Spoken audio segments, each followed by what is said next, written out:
Bueno, buenos días a todos. Gracias por la compañía de todos los que han venido desde distintos lugares del país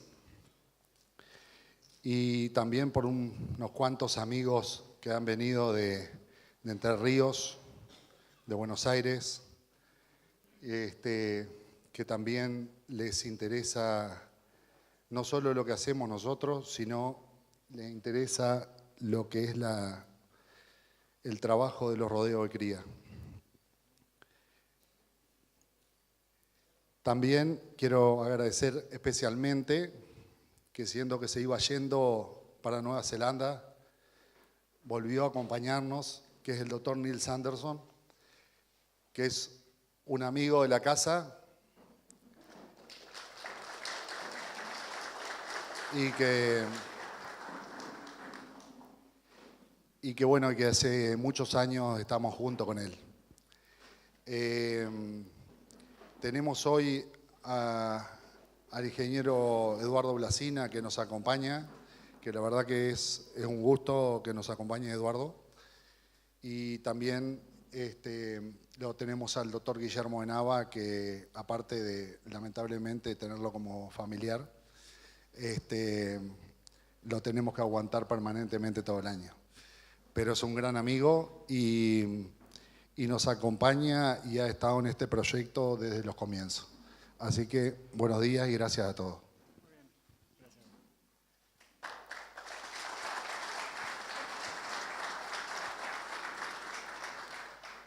Bueno, yo también les doy la bienvenida. Para mí siempre es un gusto mostrar el trabajo de muchos años y mostrárselo a gente que vive el campo como lo vivimos nosotros. Así que verdaderamente este es un momento muy especial para mí.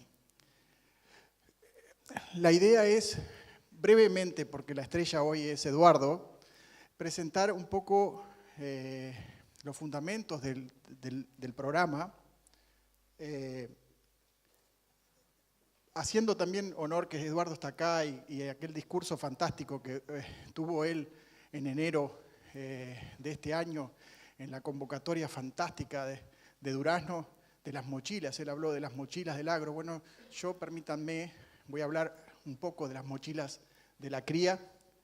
Voy a describir el programa de selección, como dije, que tienen los Silva Legire, y finalmente voy a presentar la oferta de toros que tenemos en el 2018.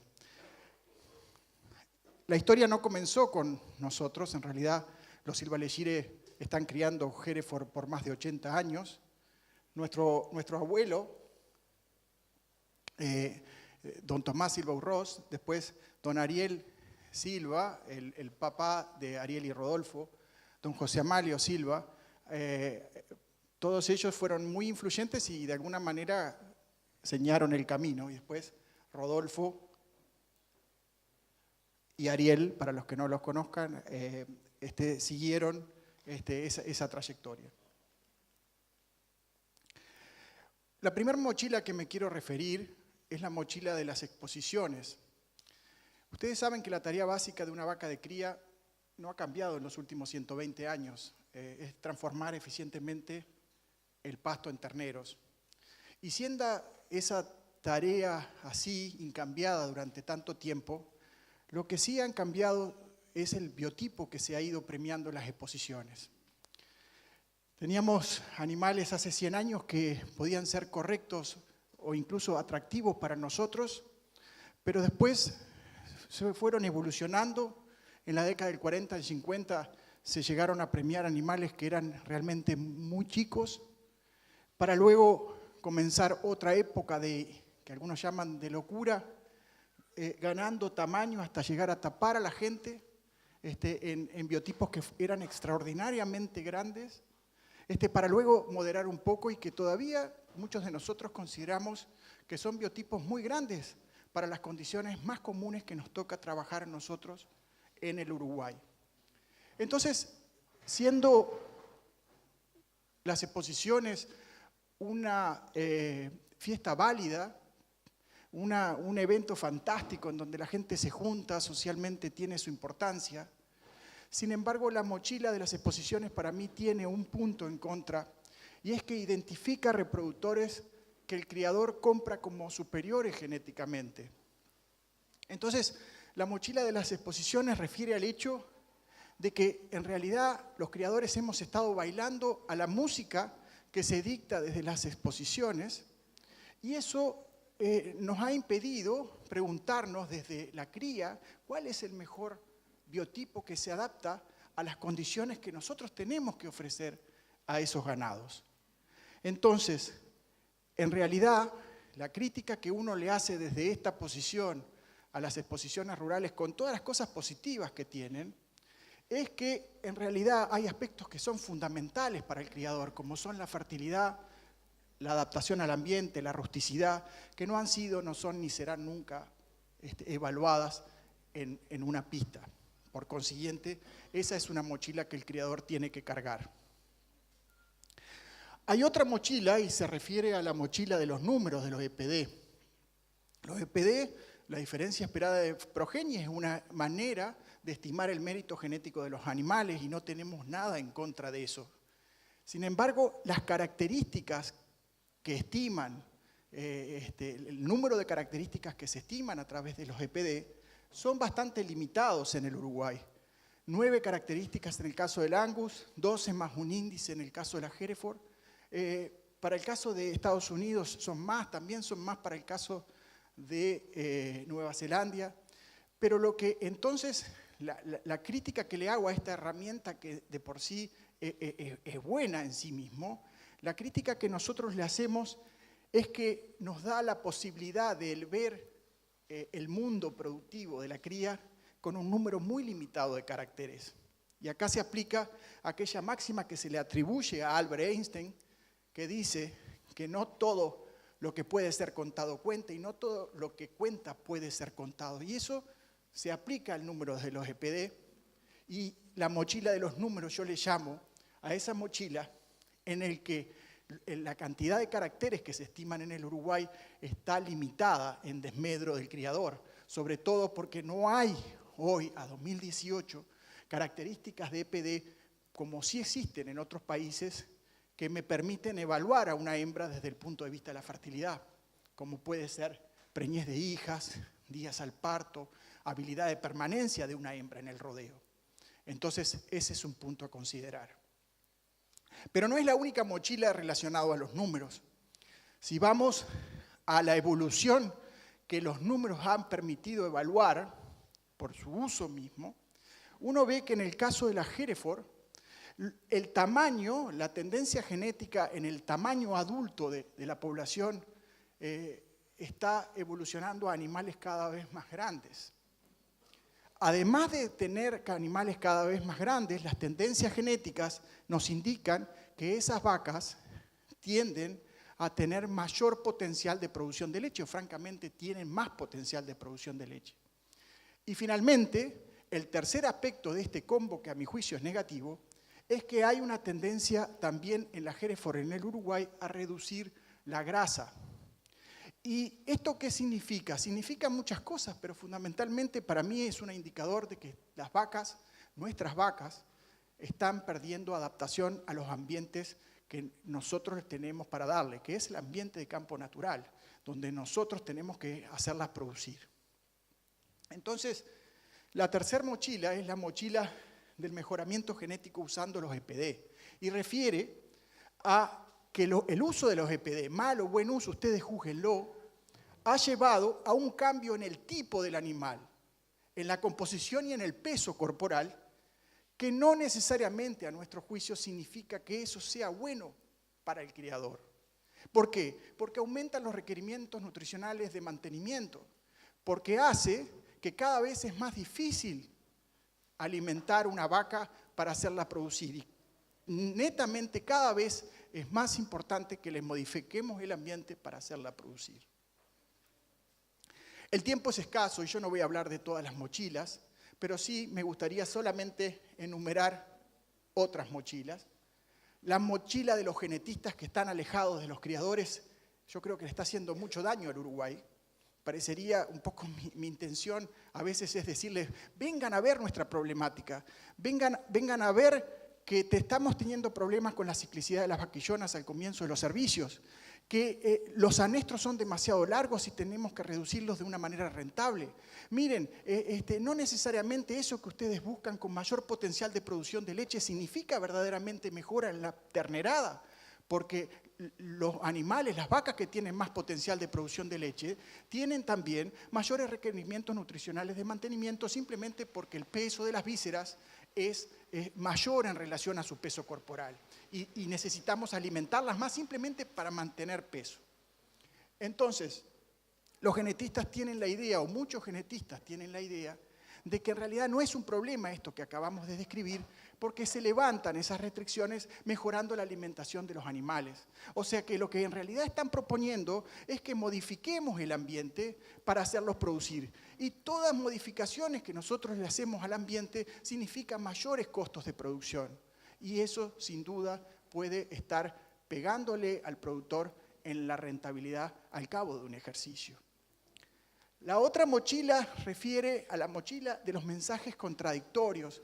Producción individual. Sí, un animal puede llegar a tener un potencial de producción individual muy importante, pero en realidad lo que pagan nuestras cuentas es la producción por hectárea. Y a veces animales más moderados, no con tanto potencial de producción, van a permitir incrementar nuestra producción por hectárea con costos más reducidos. Por lo tanto, es un elemento a considerar y es otra de las mochilas que nosotros tenemos que cargar cuando nos están ofreciendo genética superior para la cría. Finalmente, la mochila del marketing. No puedo hablar muy mal del marketing de las compañías porque acá hay varias compañías que venden semen. Pero, digamos, lo que yo critico en cierta forma es que siempre se nos están ofreciendo toros que nos permitan ilusionadamente solucionar problemas para el año que viene. Y esos toros se renuevan y se van renovando y son los toros que tenemos que usar si queremos, es como un sueño, el sueño compartido, pero y sin embargo, en realidad, cuando vemos las virtudes de las características maternas de esa propuesta, ahí es donde empiezan a flaquear verdaderamente. Y por consiguiente, también hay una mochila de lo que nosotros recibimos como genética superior a través del marketing, que no necesariamente lo es en la práctica. Así que con este escenario que les acabo de describir, de determinadas mochilas, que ustedes dirán si son o no importantes según vuestro criterio, en ese escenario tuvimos que decir, bueno, ¿y nosotros qué? ¿Qué pasa con los Pampa de Silva Legire? Y empezamos a hacerlo hace 24 años. Entonces nos sentamos con los muchachos y nos preguntamos, bueno, pero ¿qué es lo que nos paga las cuentas a nosotros? Y sacamos estas conclusiones. Son hembras que sean fáciles de preñar, hembras que no tengamos que gastarle ni modificarle el ambiente para lograr preñarlas, que sean fértiles. Vientres que paran sin ayuda, es un elemento realmente trascendente. Vacas que igualmente desteten terneros que sean más o menos buenos para poder continuarlos en la fase de la invernada. Y vacas que además tengan la habilidad de permanecer en el rodeo el mayor tiempo posible. Y como decía, terneros que en la fase de la invernada no sean tan malos. O sea, lo que buscamos en realidad, lo que buscaríamos es aptitud funcional. Así que en función de esto, establecimos los objetivos. Dijimos, bueno, vamos a escribir cuáles son nuestros objetivos para la cría. Y los objetivos fueron estos: lograr una alta eficiencia de conversión de pasto en terneros cuando manejamos a altas cargas, que la carga también influye en la rentabilidad, que tengan un bajo costo de producción y que produzcan animales que tengan buena conformación, que sean blandos, o sea, con facilidad de engorde, de alta demanda comercial, con vientres longevos y aptos para producir en ambientes de campo natural, que son los ambientes que nos toca a nosotros trabajar. Y ahí están los elementos más importantes de estos objetivos: eficiencia de conversión de pasto en terneros, o sea, fertilidad, cargas animales, costos de producción, o sea, mantenerlos bajos, vientres que sean longevos y ambientes de campo natural, que son los ambientes en los que trabajamos. Entonces, con ese objetivo dijimos, bueno, ¿y cómo vamos hacia ahí? ¿Cómo podemos lograr eso que buscamos? Bueno, durante todo este tiempo, 24 años, todas las vacas que fallaron en producir un ternero se fueron sin concesiones. No solamente la que no se preñó, sino la que parió muerto, un ternero muerto, o la que no llegó a destetar un ternero.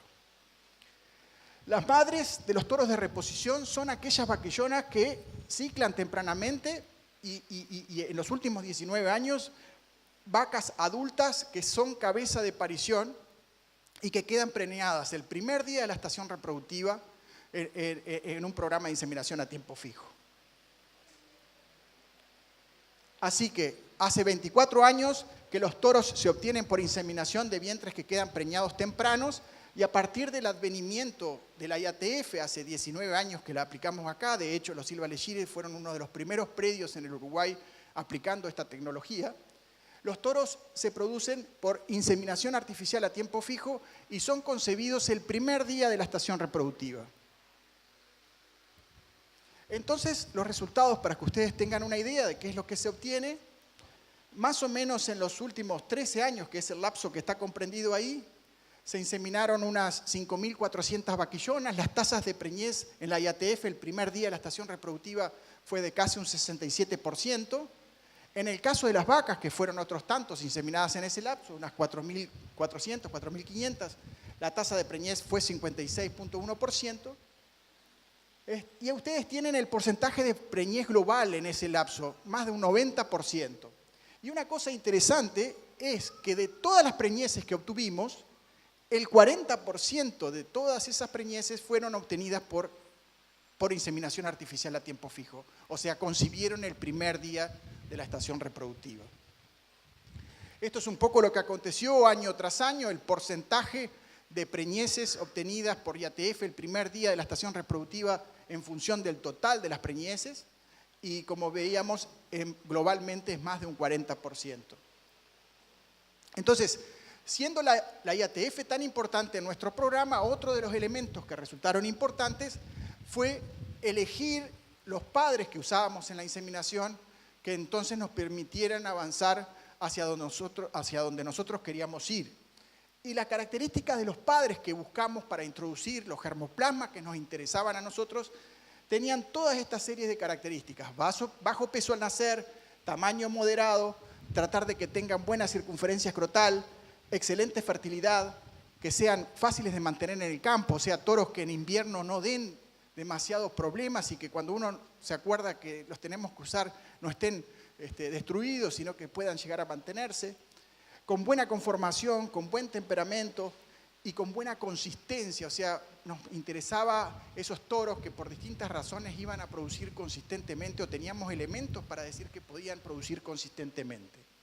O sea, que lo que buscamos es cierto balance en todas esas características, en donde había un aspecto que era irrenunciable. Todos los elementos que nosotros podemos usar para decir que nos va a introducir fertilidad, finalmente lo usábamos en ese toro o lo valorábamos debidamente. Como nos quedábamos sin opciones en el Uruguay, porque no teníamos muchos programas o no conocíamos muchos programas que valoraran lo que nosotros hace ya 24 años venimos valorando, tuvimos que empezar a recorrer distintos países. Estuvimos en Australasia, estuvimos 3 veces en los Estados Unidos, estuvimos en la Argentina varias veces tratando de ver programas que se asemejaran a los nuestros para poder entonces usar y evaluar esa genética en nuestras condiciones. Y en total nuestros registros indican que solamente manejando, solamente andando, anduvimos más de 31.000 kilómetros visitando cabañas de un lado al otro y viendo esos programas, y por supuesto charlas entre nosotros y discusiones intensas entre nosotros. El último de esos viajes fue en el 2018, en donde tuvimos oportunidad de visitar distintos estados, precisamente buscando la genética que nos parece a nosotros que nos puede ayudar en nuestro programa. Ahora, ustedes dirán, insisten mucho en fertilidad, pero ¿es importante la fertilidad realmente en los sistemas? Hay gente que dice que no.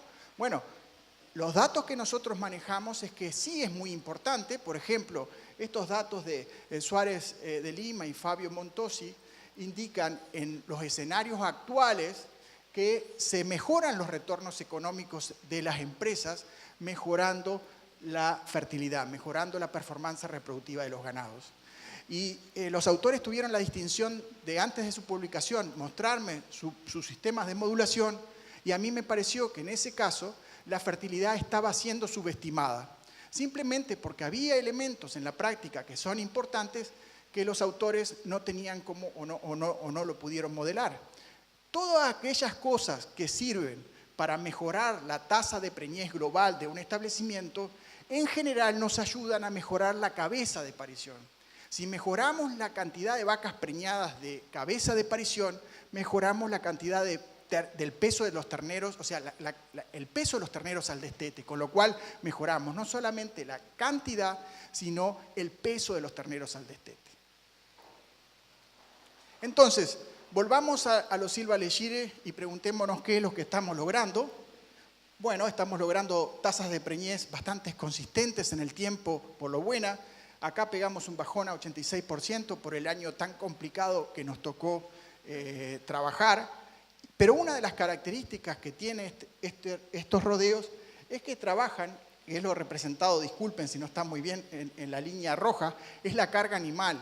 Estamos trabajando con cargas quizás excesivas y aún así nuestros ganados se están preñando. Esta carga animal de 0,99 en el invierno previo al entore que está siendo evaluado acá es la más alta que a mí me tocó trabajar en este ejercicio. O sea, eso es una característica. Y otro elemento que nosotros usamos mucho es el índice de eficiencia, que nosotros lo medimos arbitrariamente como la cantidad de preñeces divididas las unidades ganaderas afectadas al rodeo, o sea, todo lo que sea rodeo de cría, por la carga animal en el invierno previo. Y estamos hablando de índices de eficiencia bastante altos, o altos definitivamente, en función de lo que uno encuentra en el Uruguay, que muchas veces está en 0,28, 0,30. Tasa de preñez en vaquillonas, de nuevo, un año complicado para nosotros. Por primera vez en muchos años preñamos menos de un 90%, pero es lo que preñamos. Ustedes son conscientes del año que nos tocó, eso es la realidad y es lo que nos pasó. Pero cuando buscamos fertilidad, obtenemos fertilidad. Y hay muchos indicadores, yo me quiero concentrar solamente en uno. Esta es la tasa de preñez que obtenemos año tras año en los varios miles de vaquillonas que nos toca inseminar en la zafra. Y lo que ven en rojo es la tasa de preñez de esa misma categoría de las vaquillonas en lo de los Silva Legire. O sea, siempre son tasas de preñez por encima del promedio, aun cuando todas las vaquillonas se están ciclando, tanto la de la Silva Legire como las que usamos nosotros para poner en un programa de inseminación. Y eso quiere decir que están respondiendo muy bien porque en realidad están seleccionadas para responder muy bien.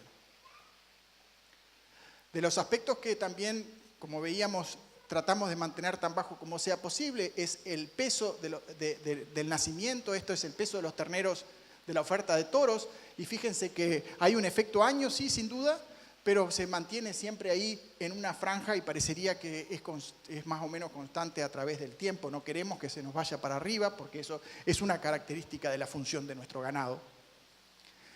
Y relacionado al peso y relacionado a la funcionalidad del ganado, tenemos el porcentaje de mortandad, porcentaje de mortandad neonatal. Esto quiere decir que para el año 2017 tuvimos solamente 1,1% de pérdidas de terneros al nacer, lo cual es realmente muy bajo y es una de las características que tiene este rodeo. Aquí están graficadas en verde las pérdidas totales desde el diagnóstico de gestación al pie de la madre, y lo que ustedes pueden ver acá es que hay apenas un 3% de merma entre el diagnóstico de gestación y el pie de la madre, lo cual es uno de los parámetros más bajos que nosotros tenemos también en los rodeos que nos toca trabajar, con parámetros realmente muy bajos tanto en las interrupciones de la gestación, que está representada en azul, como en rojo de nuevo las pérdidas neonatales. Con lo cual estamos hablando de una genética que aparentemente se comporta, o sin aparentemente se comporta bien en el campo. Uno de los especialistas en facilidad de parto, el Bochón. Y entramos ya al último tramo de nuestra presentación, los toros de Silva Legire en oferta 2018. Muchos tenemos origen de este traje, el traje 4091, o sea, tenemos muchos hijos de este toro. Tenemos algún hijo de nuestra primera importación, del traje 352, pero tenemos nietos del 352, hijos del Sensei, hijos del Pampa Tratatus, y tenemos además hijo de un toro que se llama Pirata, que es de Macaño, de una cabaña muy buena en la Argentina, que nos gustó mucho su programa y que decidimos usar, un padre que nos gustó mucho que ustedes van a ver los hijos en los corrales. Todos los toros se evalúan como todos los años, con un examen físico, con medición de testículos y evaluación de los testículos. También hacemos un análisis de semen, que nos parece un control importante de calidad que tenemos que llevar a cabo. Ahí se categorizan los toros según su calidad seminal, según si hay alguna observación. Tenemos un evaluador externo que se llama Leandro Fernández para esto, que lo viene haciendo el colega durante muchos años, nosotros simplemente le damos una mano, y él da una visión, siempre le pedimos que evalúe qué le parece, y nos puso esto en el informe. Se observa un cuadro espermático muy bueno, y es muy difícil encontrar toros de esta cantidad que sean tan parejos y que no tengan fallas en el tema calidad seminal. Con lo cual, si buscamos fertilidad, de vuelta obtenemos fertilidad. También llevan una prueba de capacidad de servicio, que es una prueba corral. Se cuentan los servicios durante un lapso de 10 minutos. Y eso, con el dato de circunferencia escrotal, tenemos la cantidad, el potencial de entore, que es la cantidad de vacas que podemos echarles a un reproductor. Así que ustedes van a tener toros de 30 y toros que da para 50 vacas. Esta es la información que ustedes van a tener en las carpetas. Distintas, está explicado después la categoría de la madre, el peso al nacer, la pigmentación, la altura del anca, el peso tomado hace unos 20 y algo de días atrás, la circunferencia escrotal, la capacidad, que es lo que yo les decía, la cantidad de saltos que pega un reproductor en 10 minutos y el potencial de entore, o sea, hay para 50 vacas y hay para 30 vacas, considerando que se trata de toros vírgenes. Los toros vírgenes, la interpretación de la prueba siempre es complicada y generalmente tienden a mejorar a través del tiempo. Un dato que estamos poniendo desde hace algún año refiere a los centímetros de circunferencia escrotal cada 100 kilos de peso, porque según algunos autores esta es una mejor medida para aquellos que quieran mejorar la pubertad, o sea, que quieran obtener animales precoces, vientres que ciclen más temprano, que es una medida mejor que simplemente la circunferencia escrotal, porque la circunferencia escrotal está asociado a rasgos de crecimiento en los animales, de forma tal de que si nosotros corregimos la circunferencia escrotal por los 100 kilos de peso, tenemos más chances de estar siendo justos, y cuanto mayor es el número, mayor entonces será la precocidad de las hijas. Esa es la aplicación que ustedes tienen en la carpeta. Y yo creo que se trata de una torada, esto es personal, corresponden a un biotipo definido, ustedes lo dirán si es así o no, hay cierta consistencia en lo que ustedes están viendo. Son animales moderados, en frame, profundos y carnudos, y son ideales para darle rusticidad, fertilidad y facilidad de engorde de la hacienda. Un elemento importante es, bueno, hay una pregunta legítima para hacerse, y es, pero ¿y esta genética cómo será por el lado de la invernada? ¿Qué estoy sacrificando por el lado de la invernada? Bueno, en realidad yo les puedo decir que nuestras invernadas no tenemos problemas con ellas, pero hay un dato muy interesante que yo quiero compartir con ustedes, y es que en los últimos 6 años hubieron 4, incluidos este año, en que el comprador de la ternerada de los Silva Legire fueron el dueño de un frigorífico que a su vez tiene filot, o sea, un mismo dueño que de 6 oportunidades en 4 las compró, incluido este último año. Así que muy mal no han de ser en el comportamiento en el corral y tampoco en el gancho. Así que, para ir resumiendo lo que ofrecemos un programa de selección que tiene un compromiso extremo en caracteres funcionales, que ya lleva 24 años. Ofrecemos la garantía de que todas las vientres que fallan en destetar un ternero se refugan siempre, sin importar el año ni las circunstancias. Son producidos en ambientes que son el mundo real, no hay ambientes artificiales para ellos.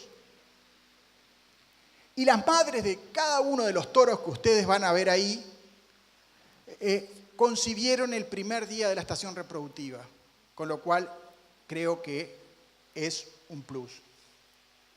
Solamente para contarles algo que ustedes ya estuvieron viendo, estos son los corrales, aquí están los toros de 2 años, Están también los toros planteleros acá está mal, es al revés, los toros planteleros de 2 años y los planteleros de 3 años, y los seniors al lado de la casa y los angus allí.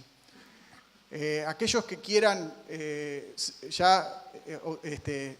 comprar los toros, esta también es una jornada de venta. De hecho, en los años pasados hemos vendido muchos toros en estas circunstancias. Los toros tienen 3 valores básicamente que están representados ahí, 2.300 a 3.000 y la mayoría de ellos en 2.500, según la categorización. Va a haber gente en los corrales ahí en la vuelta si alguno de ustedes está interesado.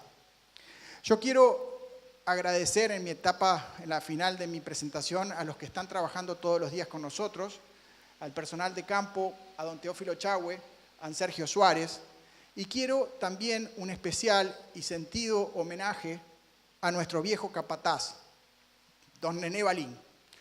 Lo perdimos a don Nené Balín este año.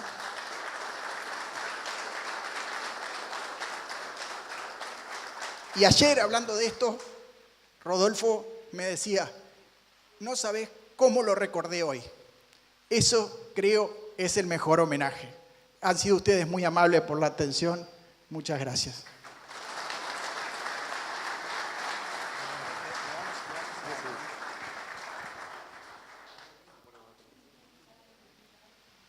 Neil.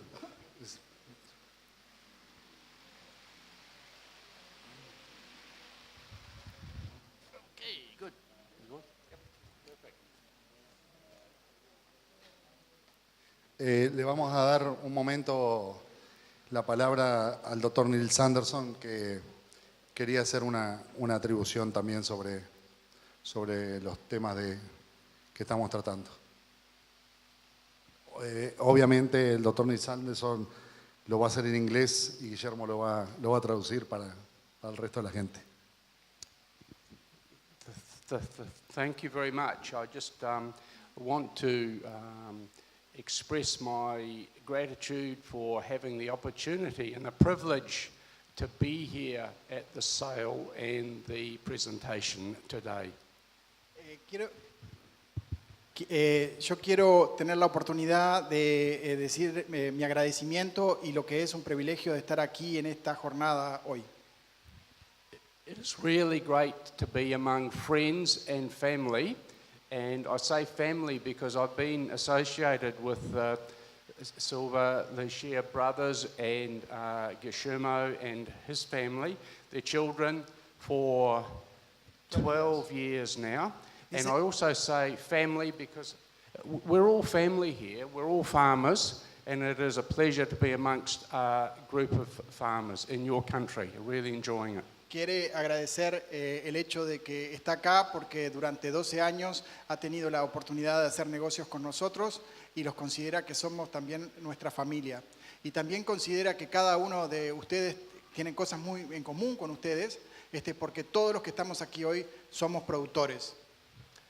I have spent the last 4 days in Iguazu at the World Ruminant Reproduction Conference. Estuve estos días pasados en Foz de Iguazú en el Congreso Mundial de Reproducción de Rumiantes.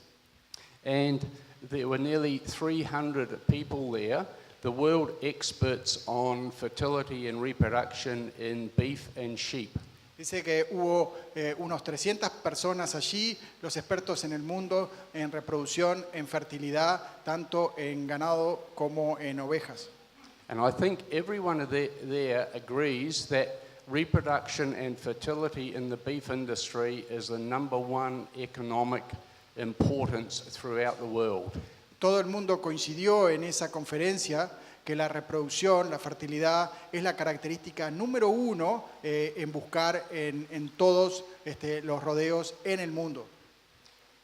We also know that in the last 20 years there's been huge breakthroughs in genetics and fertility, but it seems like the more questions we have answered, the more questions that we don't know the answers to.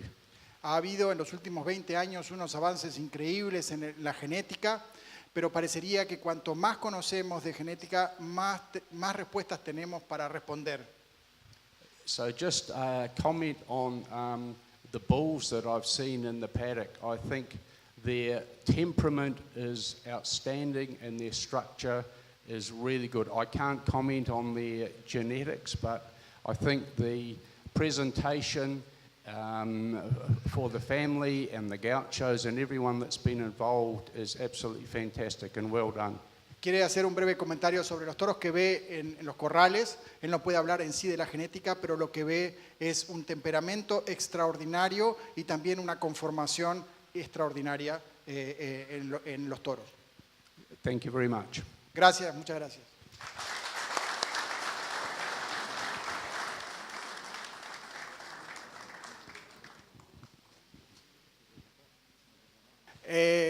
Bueno, para mí es un gusto. Es un gusto presentar a Eduardo Blasina, un conocido por todos nosotros. Así que bienvenido, Eduardo.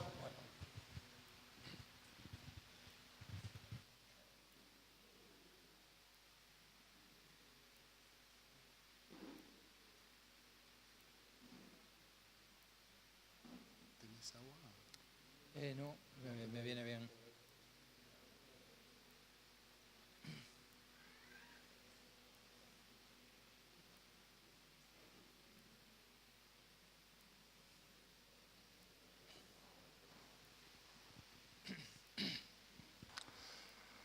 Bueno, muy buenos días.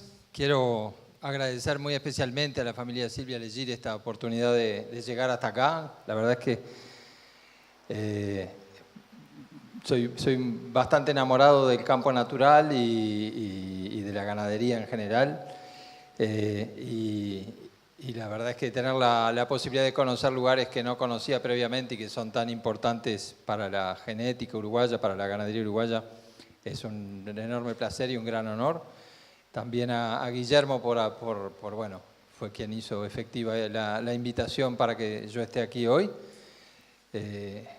Algo que además quiero aprovechar que creo que todavía no está entre el público, me permite traer a mi hijo a que conozca cosas que creo que vale mucho la pena conocer. Cuando empezamos a conversar con Guillermo sobre qué enfoque darle, qué título darle a la presentación, surgió la idea de plantear las carreras que tiene la ganadería por delante y creo que realmente tiene varias carreras que transitar aceleradamente, sobre todo a partir de los datos de stock ganadero que se conocieron la semana pasada. En realidad nos veíamos venir una situación importante para la ganadería, pero los datos que surgieron esta semana me parece que realzan esa importancia y bueno, no vamos a contar el final de la película desde el comienzo, pero van a ver ustedes que hay algunas carreras que si no nos calzamos y arrancamos rápidamente, Uruguay va a tener problemas importantes en su sector ganadero, que es por definición su sector más competitivo. ¿Esto cómo avanza? La derecha avanza. Ahí, perfecto. Perfecto. De alguna manera todos sentimos que es un año de mucha incertidumbre, porque, por ejemplo, si miramos un poquito al norte y preguntamos quién va a ser el próximo presidente de Brasil y qué política va a llevar adelante, ya tenemos una gran incertidumbre y Brasil es tal vez el país que más incide sobre Uruguay. Pero si miramos a Argentina también podemos pensar qué gran incertidumbre tenemos por delante. Queremos luego hacer algunos comentarios sobre el marco del negocio ganadero e ir entonces a específicamente lo que consideramos son las carreras que tiene la ganadería por delante y a pensar entre todos qué estrategias para esta nueva etapa. El tema de la incertidumbre yo creo que siempre se termina expresando en la cotización del dólar. Cuando hay incertidumbre, lo que hace todo el mundo en estos países es refugiarse en la moneda que se considera tradicionalmente más estable. Tal vez en otros lugares podrían hacerlo con el euro, o podríamos decir que tal vez el euro sea más confiable que el dólar, pero aquí, cuando hay incertidumbre, argentinos, brasileños, uruguayos, venezolanos, tratamos de capturar los dólares que podamos y el dólar sube. Eso es un cambio que es bien importante. Entonces, ¿por qué es importante? Porque soportamos en los tiempos de bonanza general un rezago cambiario, es decir, el dólar inclusive bajaba nominalmente en Uruguay, es decir, que si uno empezaba con dólares en el bolsillo un año, terminaba con menos pesos sin contar aún la inflación. Bueno, posiblemente ahora vayamos a una lógica distinta. Este año va a ser un año de una lógica distinta. Los dólares se van a valorizar más que la inflación y eso, para todo lo que tiene que ver con exportación, es una buena noticia. Es decir, si uno logra un margen, ese margen va a rendir más de lo que rendía antes. El problema es de competitividad, porque si sucede que nosotros tenemos un dólar que sube 15%, pero Argentina y Brasil tienen un dólar que sube 50-60%, y en el caso de Brasil la inflación es relativamente baja, bueno, lo que va a pasar es que los brasileños van a salir a ofrecer carne a un precio mucho más barato en dólares porque les va a remunerar mucho en su propia moneda. Por otro lado, tenemos una incertidumbre global muy importante porque las dos principales potencias están en un enfrentamiento que hubiera sido impensable 4 o 5 años atrás. Es decir, el mundo parecía que iba al libre comercio y que Estados Unidos era el que llevaba la bandera del libre comercio. Ahora Estados Unidos lleva la bandera de renegociarlo todo, por lo menos, ¿no? De ir a condiciones de comercio muy distintas. Arrancó poniéndole sanciones por 50.000 millones de dólares en aranceles a China. La semana pasada subió la apuesta a 200.000 millones y sigue amenazando con llevar eso más arriba. Entonces, ¿a dónde va a llevar eso? ¿Va a llevar a una recesión mundial? ¿Va a llevar realmente algo que uno lo único que puede decir es que hay que mirarlo de cerca? Pero bueno, realmente es un factor que va a ser clave en cualquier actividad que estemos. Dentro de todo, yo creo que ahí también hay un elemento interesante de la ganadería que es su valor de estabilidad. Bueno, si China y Estados Unidos se pelean, nosotros a China seguramente carne le vamos a seguir mandando. O sea que en definitiva estamos en un sector más seguro que, por ejemplo, los que están por plantar soja hoy y tienen un precio que apenas supera los $300 porque la soja es un factor central en esa guerra.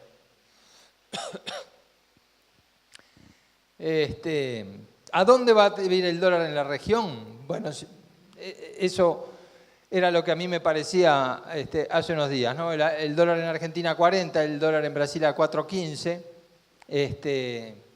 No lo vamos a saber, pero me da la impresión que el empuje de suba de dólar en la semana pasada se desinfló un poco. Veremos qué sucede, pero tal vez estamos en una fase de ir normalizando la situación. Y tal vez también en Argentina tenemos un final feliz de la historia y se logra ordenar la economía y se logran equilibrar las cuentas y se precisaba este shock un poco doloroso, pero tal vez la película tenga final feliz. En Brasil la verdad es que es muy impredecible qué puede pasar en una elección donde por ahora los que van liderando son los dos extremos, ¿no? La extrema derecha y el PT. Pero también parece estar construyendo una nueva estabilidad en el sentido de que el dólar ha bajado, Brasil tiene muchas reservas, su situación general macroeconómica desde el punto de vista de las reservas que tiene son buenas. Y aquí dicen, bueno, pasan las elecciones y el dólar en Brasil se va abajo de 4. Veremos. Lo que podríamos decir respecto al dólar en Uruguay es que este año va a ir arriba de la inflación. La inflación en Uruguay es muy cerca de 8%, el dólar va a subir más que eso, pero no va a equiparar las subas que puedan tener Argentina y Brasil. Uruguay de acá a las elecciones va a tratar de llevar a un dólar que vaya devolviendo muy gradualmente competitividad sin ningún sobresalto. Y acá una conclusión de lo anterior, ¿no? Si se obtiene margen, si uno en cualquier actividad agropecuaria logra unos dólares de margen, esos dólares van a rendir más, los márgenes van a seguir muy ajustados, porque los precios ganaderos y los precios agrícolas no van a tener una disparada, La competencia con Brasil y con Argentina va a ser muy importante. De hecho, está entrando por primera vez carne de Argentina y está entrando carne de Brasil y de Paraguay con fuerza. O sea, competencia va a haber. Después vamos a ir a eso. Yo creo que Turquía va a volver. Turquía ha sido esencial para las compras de ganado en pie, pero también en el caso de Turquía hubo una devaluación muy fuerte que ahora se va moderando. Nos van a, fruto de la guerra comercial, en este caso Estados Unidos y Unión Europea, nos van a renegociar la cuota 481 y se va a achicar un poco, pero van a ir creciendo cupos alternativos. Y algo que vamos a tratar en detalle luego, va a haber un problema de restricción de oferta. En Uruguay están faltando novillos y están faltando vaquillonas. Capaz que uno lo dice esto a la salida del invierno y muchos productores pueden decir, bueno, estarán faltando, pero en mi campo si hubiera habido alguno más, capaz que la cosa era muy complicada. Y a nivel global, uno haciendo carretera ve mucha gente pastoreando las banquinas, pero van a ver ustedes que están faltando novillos y vaquillonas. Acá tenemos la lógica del dólar en Uruguay, que tuvo esta situación de atraso cambiario fuerte, de un dólar a 19 pesos cuando el precio de las materias primas era muy alto, que luego se tuvo esta lógica también de rezago a 28, que de alguna manera fue un determinante de que el agro diera esa voz de alarma en enero, y es posible que entremos ahora en un equilibrio cerca de los valores actuales. Yo no creo que lo dejen ir mucho más allá y tampoco creo que haya condiciones en lo regional para que vaya mucho más allá. Tampoco creo que vaya a tener una caída muy fuerte. O sea que si yo tuviese que apostar, diría que viene otro periodo similar a este, donde el dólar vaya un poquito adelante de la inflación. ¿Por qué? Porque el freno de la economía va a llegar al consumo y cuando llegue el freno al consumo, la única manera de crecer es darle oxígeno a los exportadores. O sea que el dólar encuentra su equilibrio o porque el gobernante le da su valor de equilibrio o porque el mercado lo equilibra por las buenas o por las malas. Y creo que esa situación del mercado equilibrándolo va a llegar. ¿Cuánto va a subir el dólar? Creo que en buena medida va a depender de la inflación. Este cambio en la lógica del dólar nos permite que si vemos el novillo en pesos, en cuarta balanza, bueno, en realidad no se nota demasiado la baja que tuvo en el último mes y medio porque el dólar compensa, es decir, de cierta manera es un seguro de que con un dólar más amigable el valor del producto ganadero por excelencia puede caer en dólares, como ha caído en las últimas semanas, pero en pesos está defendido. Y como les decía, el factor clave de cuánto pueda subir el dólar es que se mantenga una inflación moderada. Ahí el último dato fue interesante porque frenó la inflación a poquito arriba de 8. La inflación, creo yo, va a seguir oscilando en torno al 8%, que no es un buen dato en términos internacionales. Si nos comparamos con Argentina es un buen dato, pero en el mundo del siglo XXI tener 8% es mucho, pero en la medida en que se estabilice con un dólar más alto, se va a ir permitiendo que se gane competitividad. Eso me parece que va a ser el criterio del Banco Central, que sabe que hay un rezago cambiario importante y que sabe que las exportaciones este año no van a crecer y que con este tipo de cambio, con un consumo que se vaya frenando, si no le da vida a la exportación, se le va el desempleo de las manos. Bueno, hay un factor que ha sido fundamental para la ganadería de estos años, ¿no? Es decir, cada vez se exporta más ganado en pie. Ahora Turquía está en un momento de incertidumbre, pero yo estoy bastante convencido que Turquía vuelve en octubre, noviembre, ya vamos a tener Turquía comprando de nuevo, tal vez en menos volumen. Y la exportación en pie era una válvula de relativamente poca importancia, no llegábamos a 100.000 animales exportados en pie. Hubo un momento acá en que inclusive estos 100.000 los trámites se demoraban, el ministerio decía que no tenía funcionarios para inspeccionar, es decir, acá hubo un momento en el que no quedó claro por qué, pero las exportaciones se frenaron y luego se retomaron y hasta el cierre de agosto, que es el último mes cerrado, en 12 meses estamos en un volumen inédito. Esta es la mejor garantía de que la cría es un sector donde vale la pena estar. Y yo diría, como anticipo de lo que creo es el leitmotiv, la principal carrera que tiene la ganadería hoy es generar rápidamente más terneros, porque si no esto no se va a sostener. Pero luego vamos al detalle de eso. Pero tenemos que generar 400.000 terneros más o 300.000 terneros más para que se pueda seguir exportando libremente en pie y la industria pueda trabajar. Si no, la industria va a tener unos años muy difíciles por delante.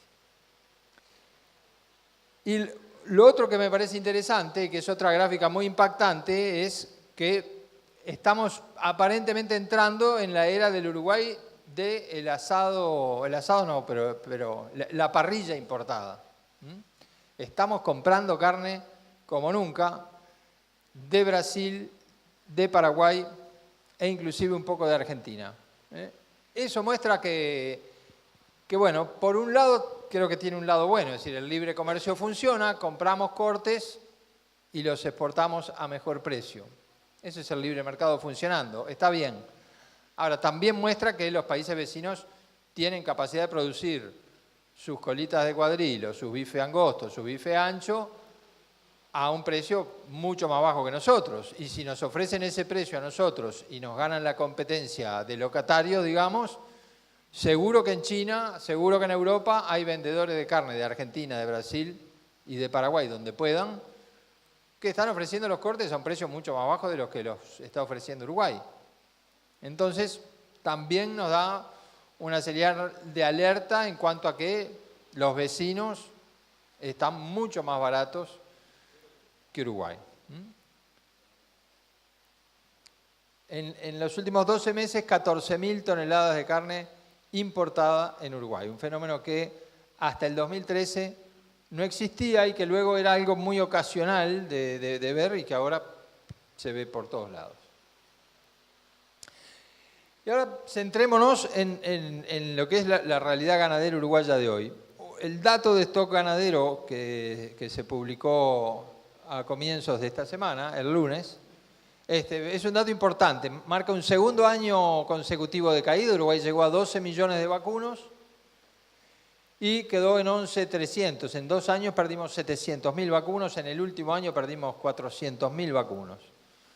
Esto es una señal de alerta, es decir, estamos generando terneros insuficientes para la extracción que estamos haciendo del rodeo por faena o por exportación en pie. Es un stock mucho más estable que las épocas pre-apertura de exportación de ganado en pie, pre-modernización, pre-uso de reservas, pre-uso de granos. Siente las sequías de todos modos, pero en este dato yo creo que no está el factor sequía jugando. El factor sequía de repente se siente más el año que viene, porque en definitiva la sequía lo que le pegó es al entore pasado, como veíamos recién en las gráficas, y si pegó acá en un pequeño porcentaje, porque a mucha gente le pegó en un porcentaje mucho mayor. O sea que el dato impactado por sequía es el 2019. Esto es meramente una extracción fenomenal de ganado.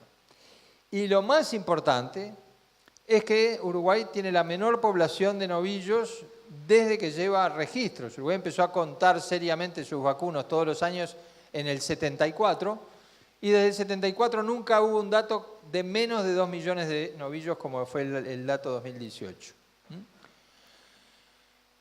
Y podríamos decir, bueno, esto es un dato muy alarmante. Si fuéramos el directorio de un frigorífico, deberíamos estar alarmados porque deberíamos decir, bueno, ¿y cuánto vamos a faenar en 2019? Y les puedo asegurar que esta semana los directorios de varios frigoríficos se sentaron a sacar nuevamente cuentas y corregir a la baja su proyección de faena 2019. Pero por otro lado, podríamos decir, lo que escasea, vale. De modo que esto en cierta manera es una garantía de precios estables o firmes en los años por venir, porque novillos hay pocos. ¿Qué es lo que ha pasado? La faena de vacunos ha crecido de 2013 a 2017 de menos de 2 millones a 2.400.000 y se ha sostenido en un nivel importante, digamos. Esta gráfica, lamentablemente, está como si fuera en esta situación. La faena no se va a sostener. La faena 2019 y 2020 va a ser una faena menor. Ahora, para mí, dueño de frigorífico, una mala noticia, porque voy a tener o despido personal o voy a tener el mismo personal trabajando, procesando menos carne. Para mí, productor ganadero, bueno, los frigoríficos van a tener que competir para hacerse con la materia prima, y la materia prima, con una oferta en baja, la lógica de precios es hacia arriba. Y va a bajar por esta razón. Si vemos en detalle qué ha pasado con los novillos de 1 a 2 son los que más sienten el fenómeno de la exportación en pie. Se van más terneros y se van más novillos de 1 a 2 y empiezan entonces a agarrar una bajada muy importante, de 1.200.000 a 800.000. O sea que hay un tercio de los novillos que estaban en 2015 que no están. Los novillos de 2 a 3 empiezan más tarde, pero luego al quedar menos novillos de 1 a 2, necesariamente en la escalera empiezan a caer los novillos de 2 a 3, que son la categoría de faena intensiva por excelencia. Y en este último dato ya los novillos de más de 3 empiezan a sentir la bajada y inevitablemente por la bajada que tienen los de 2 a 3, en 2019 van a haber menos de 400.000, los novillos grandes se van a achicar mucho en su volumen en los próximos 2 años. O sea que, para quien tenga novillos, algo escaso que va a valer. ¿Qué ha pasado con el ingreso de vacunos al rodeo? Y bueno, Uruguay ha logrado una estabilidad interesante, una producción de terneros interesante. Básicamente, en este siglo se pasa a 2.800.000 terneros destetados por año, 2.750.000, frente a una lógica de 2 millones que teníamos en la década pasada. No está mal. La señal de tener exportación en pie, la señal de tener un buen precio del gordo, como se tuvo en varios de estos años, y en definitiva el tener un ternero que vale $2, $2.15, $2.20, ha llevado a que se diera un salto productivo. Pero ese salto es insuficiente, o sea, ahora hay que dar otro salto, o si no, veremos a una industria trabajar con muy poco uso de su capacidad instalada.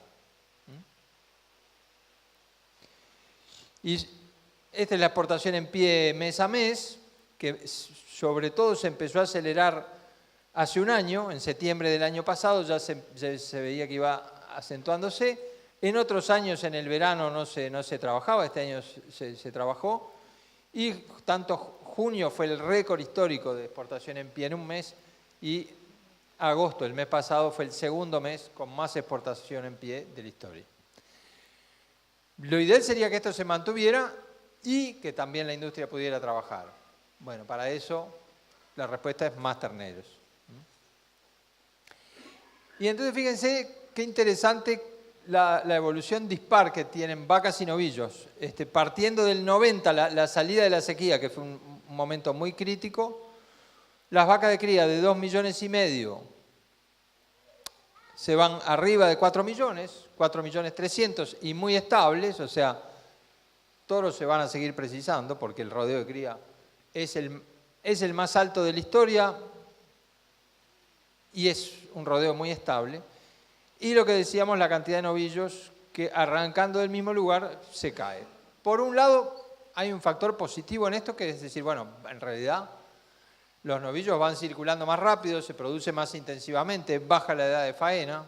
Hay un componente ahí favorable, pero hay un componente que muestra que hay un desequilibrio que va a haber que corregir. Y lo otro que me parece que vale la pena notar del stock ganadero en los últimos 2 años es que inclusive el stock de vaquillonas ha tenido una merma importante de 1.800.000 a 1.600.000 aproximadamente, ¿no? De un poquito más de 1.800.000 a un poquito más de 1.600.000 se cayó en 200.000 cabezas el stock de vaquillonas, por lo tanto la reposición, bueno, no va a sobrar.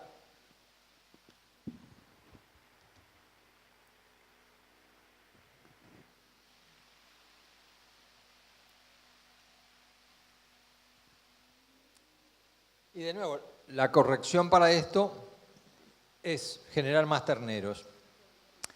Esto no es algo militante de que, bueno, tenemos que generar más terneros por el bien del país, porque las decisiones en las empresas no se toman así. Esto lo que va a significar es que va a haber un precio firme del novillo por pocos novillos, va a haber un precio firme del ternero aún desde la invernada, y entonces el mercado va a dar la señal de que Uruguay está precisando generar más terneros de los que tiene. De todos modos, a mí me parece interesante notar cómo las expectativas juegan en la ganadería y cómo el trancazo que se hizo a la exportación en pie en 2012-2013 parece haber generado un momento de duda, porque el stock de vacas de invernada venía bajando, es decir, se iban preñando más vacas y tal vez se engordaban más velozmente como para que no figuraran tantas vacas de invernada en el recuento a mitad de año, hasta 2012, y a partir de ahí, por el contrario, tenemos más vacas de invernada. Esto lo planteo más para la discusión que por yo tener una respuesta absoluta, pero acá hay un cambio de tendencia que me parece importante observar. También el hecho de que la invernada de vacas es un negocio que de repente requiere menos costo, menos riesgo, es un negocio corto, que de repente la vaca no precisa una super pastura para terminarse bien y mucha gente lo ha adoptado como negocio. Pero acá, tal vez de las gráficas que más nos interesan en la cría, que es la tasa de destete, cuántos terneros logramos sacar de 100 vacas, que ganó también mucho en estabilidad, aunque la sequía les pega, pero que se había estabilizado en 66-67 y coincidentemente con el momento en el que aumentan las vacas de invernada, pasa a estar abajo de 65. Es un dato muy estable, pero que incluso en los últimos años deberíamos pensar por qué ni siquiera llegamos al 65% de destete, ¿no? Hay algo que no está funcionando bien, pero reafirma la idea, y realmente con Guillermo no hablamos nada de qué iba a decir cada uno, pero la idea de que hay que apuntar a que cada vaca tiene que dar un ternero sin concesiones, que me parece un aspecto filosófico totalmente compartible, se hace más urgente viendo esto, que es una fuga de eficiencia evidente y que como mostraba bien Guillermo, está cuantificada por quienes están modelizando los sistemas ganaderos. Sin embargo, estamos abajo del 65, seguramente el próximo dato también va a estar abajo del 65 porque se llevó el golpazo de la sequía, pero tenemos que lograr a partir de 2020 generar ese cambio. Las relaciones de precios seguramente van a estar para generar ese cambio y bueno, hay que unir genética y manejo y alimentación para por lo menos volver a esta lógica de decir, bueno, Uruguay no llegará al 70, aunque debería plantearse el llegar al 70, pero genera 67-68% de terneros a partir de su stock de vacas, ¿no? Bueno, esa es la... Entonces, este quiebre para mí generó una lógica ahí en su momento de decir, bueno, si la vaca no se preña, igual la engordo y facturo.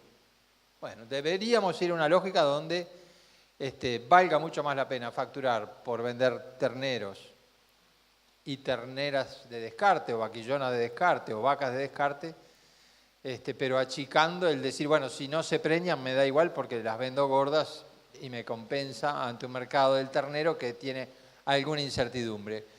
Ahora, para sostener estos volúmenes de exportación, que en 2018, cuando termine, van a estar arriba de 400, tenemos que generar más terneros. Si no, la industria en un momento va a decir, bueno, señores, yo mando a todo el mundo a seguro de paro porque no tengo que faenar. Entonces ahí hay una presión que es un partido que se juega en los próximos 2 años. Hay otra carrera que me parece importante, que es, yo creo que la producción cada vez más va a ser combinar pasto y grano, aún en sistemas donde no se combinaban. Pero fíjense que, en definitiva, un novillo terminado a grano súper tierno se paga con un premio sobre el novillo de pasto. Deberíamos ir a un manejo en el que en invierno no se pierda peso y muchas veces será necesario dar grano. Y acá hay un efecto de la devaluación de los vecinos que no viene mal para esto, porque el precio del maíz andaba volando y es un costo que se había disparado respecto a los 2 años anteriores. Al devaluar Argentina, compite mucho más con el maíz paraguayo y estamos en un precio que es más accesible y que seguramente en 2019 va a ser más accesible. Y ese es otro récord. Uruguay está dando grano en su producción animal como nunca dio. Las importaciones de maíz superan este año en 12 meses las 500.000 toneladas, un fenómeno de cambio tecnológico muy fuerte, ¿no? Yo creo que en el futuro inclusive vamos a dar grano a ovinos, vamos a dar grano de muchas maneras. Bueno, esa es la importación de maíz, que 2017-2018, que este año, como decía, es récord.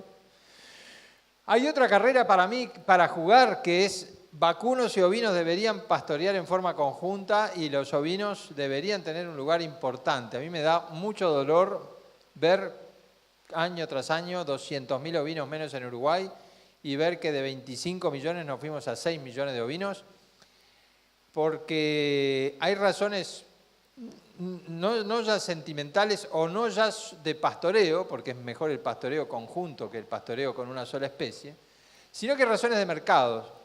Las fibras artificiales derivadas del petróleo, que en un momento pareció que iban a sustituir a la lana, desde hace 3-4 años en los consumidores sofisticados vuelve a ser preferida la fibra natural, porque en definitiva es una manera de, en vez de acentuar el cambio climático, amortiguar el cambio climático. Y el cambio climático es uno de los 2 temas cruciales de este siglo. Cambio climático e inteligencia artificial son los 2 temas que, si uno va a cualquier lugar del mundo, son la obsesión. Entonces tenemos cada vez menos ovejas, pero la lana vale cada vez más y la carne también vale cada vez más, lo cual es un contrasentido derivado de problemas que tenemos en Uruguay, que ya sabemos bien cuáles son, ¿no? Los robos, los jabalíes, los perros. Pero no hay una razón de mercado para que esto suceda. Y creo que esa es una carrera que tenemos, es más de mediano plazo, ¿no? Es una carrera de tal vez de 5.000 metros, pero que hay que correr. Porque el precio de la lana nos está dando una señal clarísima, ¿no? Ahora me quedé en Artigas, en lo de un amigo, me dijo, mira, vendí la lana a $12.40. Nunca en mi vida había pasado, había bajado la majada, pero ahora estoy repensándolo.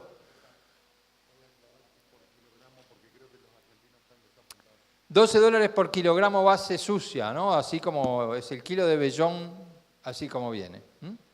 Y otro comentario, anécdota, ¿no? De mi amigo. Dice, bueno, yo tenía muchísimos problemas de jabalí hasta que cambié a una persona que trabajaba acá.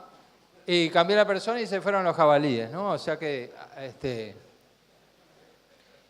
Pero bueno, esto me parece que es una tendencia firme que hay que tomar en cuenta y que no puede ser que por problemas extramercado no potenciemos a un rubro que tiene todo para andar bien. Pero tenemos la menor cantidad de ovejas de cría que hayamos tenido nunca, lo cual es realmente un dolor y a la vez, podríamos decir también, una garantía de que esos problemas que a veces se daban de saturación de mercado, de que uno quiere embarcar corderos y no le dan fecha, bueno, eso no debería ser un factor en juego. La carrera de más largo plazo es cuánto podemos valorizar la carne uruguaya, cuánto podemos hacer que en un restaurante de Ámsterdam o de Helsinki o de Bruselas la gente diga, quiero carne uruguaya, ¿no? Esa es la maratón que no termina nunca. Y que tiene un año interesante en porque venimos sosteniendo un precio mayor al del año 2017. 2017 había sido mejor al 2016, que había sido un año muy malo, con los problemas de Letión, con un montón de cosas. Pero es difícil de ahora en adelante porque, como les decía, si Argentina y Brasil pueden ofrecer la carne a precio mucho más bajo, la competencia va a ser muy dura. Es decir, va a haber que convencer a los chinos de que paguen $1000 y pico más la tonelada de la carne de Uruguay porque puntos suspensivos. O sea, entonces, bueno, esta carrera no es difícil. No es fácil en lo que queda de este año. Vamos a andar ahí en los 3.600, que va a terminar siendo un poco el precio promedio de este año respecto a 3.400 y poco del año pasado. Y en una mirada de largo plazo, yo a veces digo que este es el Dow Jones de Uruguay, ¿no? O sea, ¿cuán bien nos va a ir como país? Y bueno, cuanto más arriba vaya esta gráfica, que viene de una exportación a $1000 la tonelada, que era terrible, a la salida de la aftosa, cuando teníamos los mercados cerrados, pero que históricamente se movía en este mundo, de entre 1000 y 2000, y que tuvo su pico, como todas las materias primas, de 2008, el quiebre de Lehman Brothers que interrumpió el comercio, pero que Uruguay luego retomó una venta de carne a $4000 la tonelada. Bueno, si logramos recuperar los $4000 la tonelada, todo anda. Anda el novillo a 3.50, 3.60, anda el ternero aún para los invernadores a 2.10 y todo funciona. Y eso es lo que hacemos cada día, es un montón de factores que llevan a que sucede hoy, y lo digo por experiencia propia, y no sucedía. Hace 10 años que cuando uno va al mundo y dice Uruguay, le dicen, ustedes tienen buena carne y tienen trazabilidad. Y Uruguay, carne, fútbol y alguna otra cosa más, pero carne y fútbol siempre. Entonces, estos 4.000 se fueron a 3.300 en un momento y venimos a ir remándola para ver si nos vamos acercando de nuevo a lograr los 4.000. Y con un cambio en la composición de lo que se exporta muy importante, porque estos 4.000 eran sin China.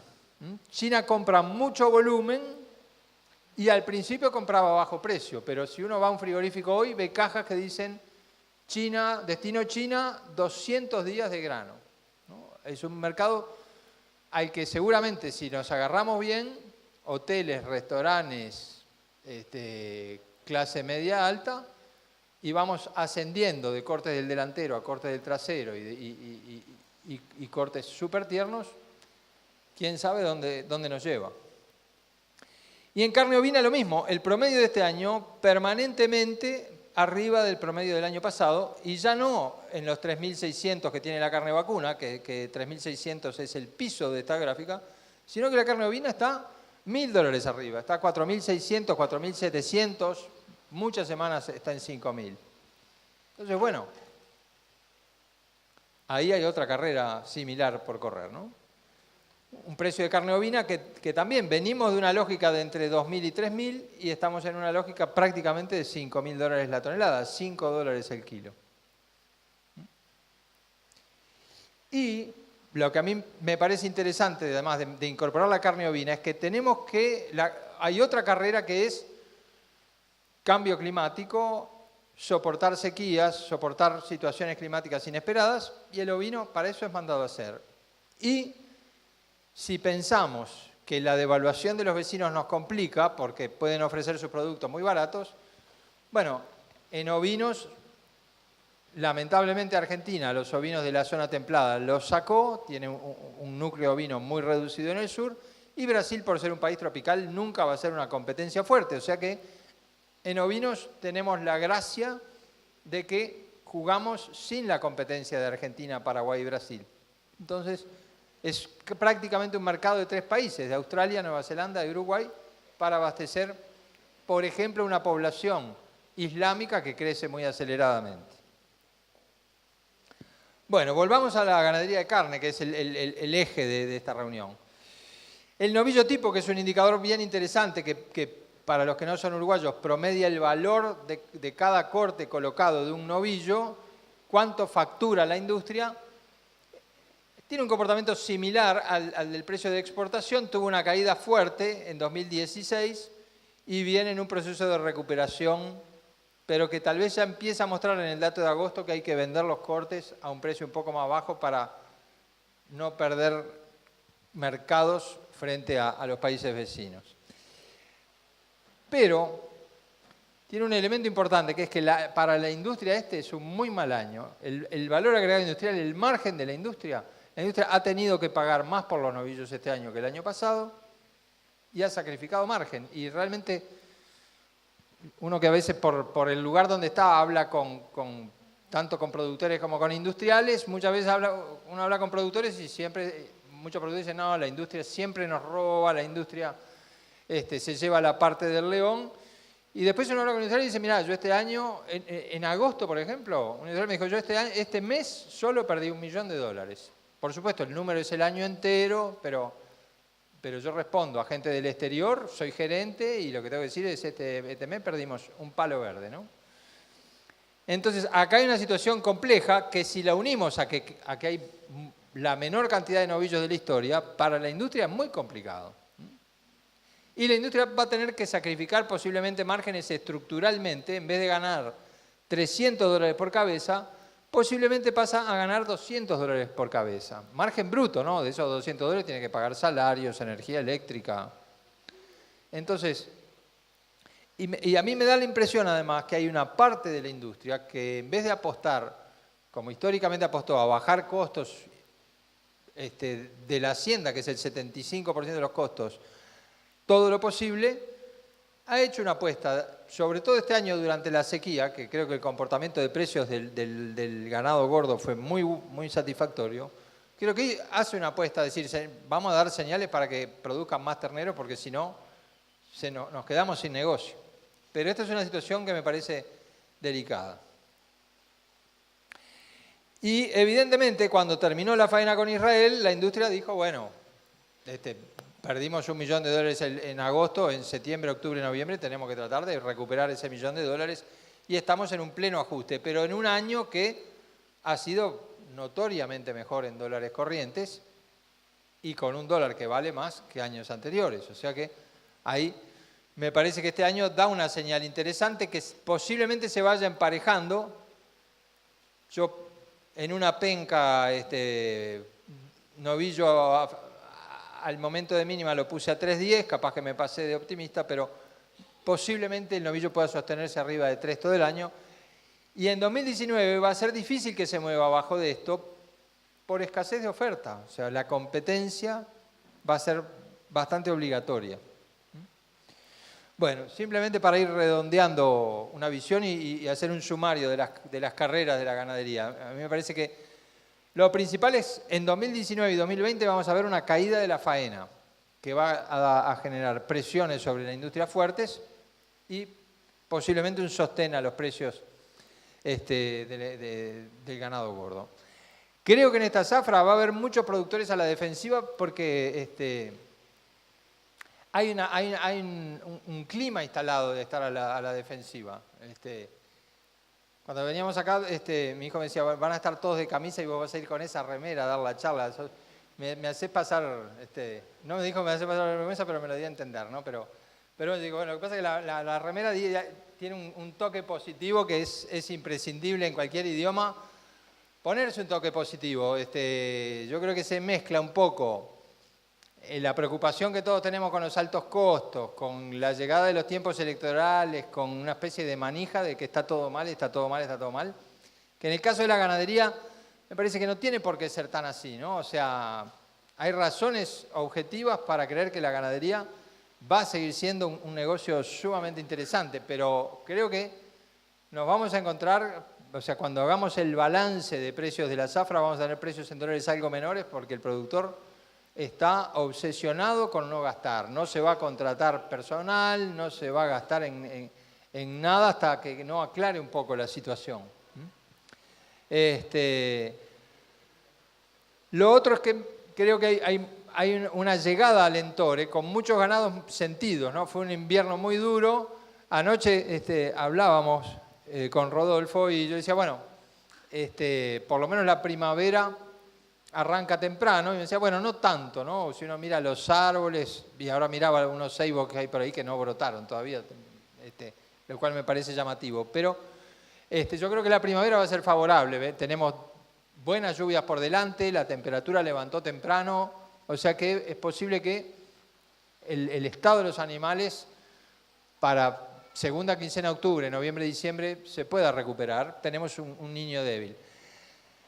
Tenemos un factor muy importante que es Australia. Está en una situación de sequía que es casi estructural. Australia se está desertificando y yo diría que Australia es nuestro gran competidor en carne vacuna porque es el país libre de aftosa sin vacunación, con tratado de libre comercio. O sea, Australia uno lo mira y siempre trata de aprender de lo que hacen, ¿no? Tienen un MLA, un INAC de ellos que tiene fondos enormes, que hacen investigación de punta, tienen oficinas puestas en China, una red de oficinas para promover la carne. Es el país con el que competir, pero se están quedando sin agua. Es un fenómeno notable de la importancia que tiene el cambio climático y que en cierta manera nos favorece, porque a nosotros el cambio climático nos parece ir dando un poco más de agua que antes y un poco más de temperatura, y a ellos les dan menos agua. Y cuando tienen niños no les llueve y no les llueve.